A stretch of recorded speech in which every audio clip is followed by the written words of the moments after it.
Well, Friday there were tens of thousands of people marching downtown and not one incident. It was peaceful.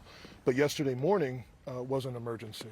We had to do a recall of all sworn personnel and call for mutual aid from all agencies around the metro and even call in the National Guard. It was a very volatile situation, but we were able to maintain the peace. Where is National Guard deployed now?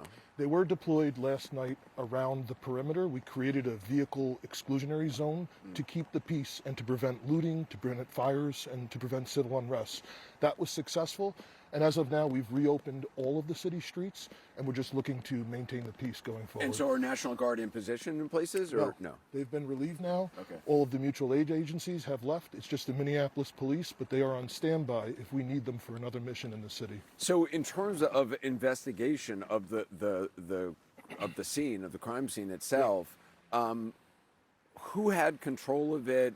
How was control handed over at some point? Because state law enforcement has said, who would normally be involved in this investigation, have said that they had a signed search warrant.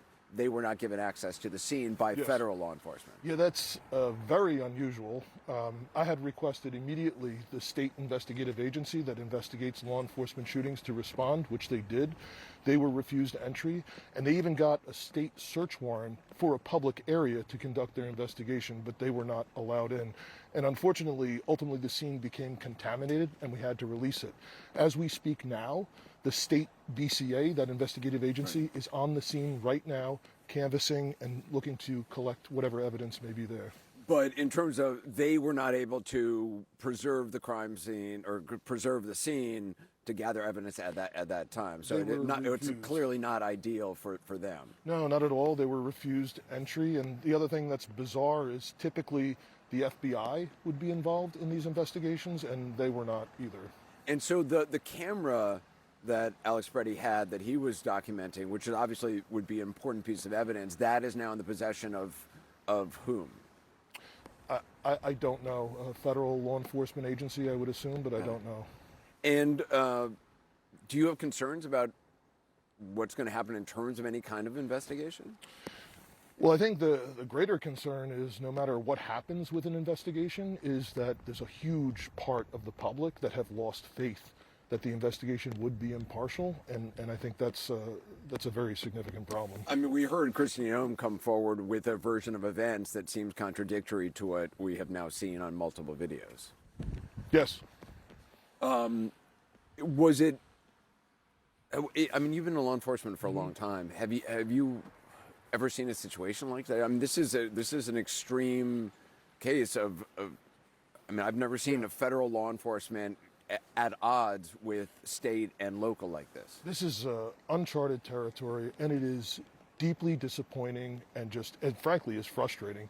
All of the different federal law enforcement agencies in Minnesota have worked with us hand in hand every single day, getting shooters off the street, carjackers, people running guns, all of those things for the last few years. That's what's resulted in making the city safer. And the problem today, we've seen, mass resignations in these different agencies and just a whole lot of frustration because we have personal relationships with a lot of these agents that are also just distraught over how things are playing out. It's not good for anyone. Can you talk to me about the tactics you have seen ICE officers, Border Patrol, whatever the federal agencies are using? It just seems chaotic, to say the least, and mobbing on, six guys masked on one person. I've seen a lot of law enforcement operations. I've never seen anything like this, not even in some pretty rough countries overseas. Well, I think you would see this if you rolled back the clock 20 or 30 years. Yeah. That's the way it looks to me. It looks very untrained. It looks unprofessional. It looks very chaotic. It doesn't look like there is clear teamwork tactically to achieve the same objective. And it is absolutely not how we train law enforcement in Minnesota. And I think the greater issue, the greater concern is, people should be able to have an expectation that the federal government can enforce federal immigration law without these, poor tactics and really unconstitutional practices.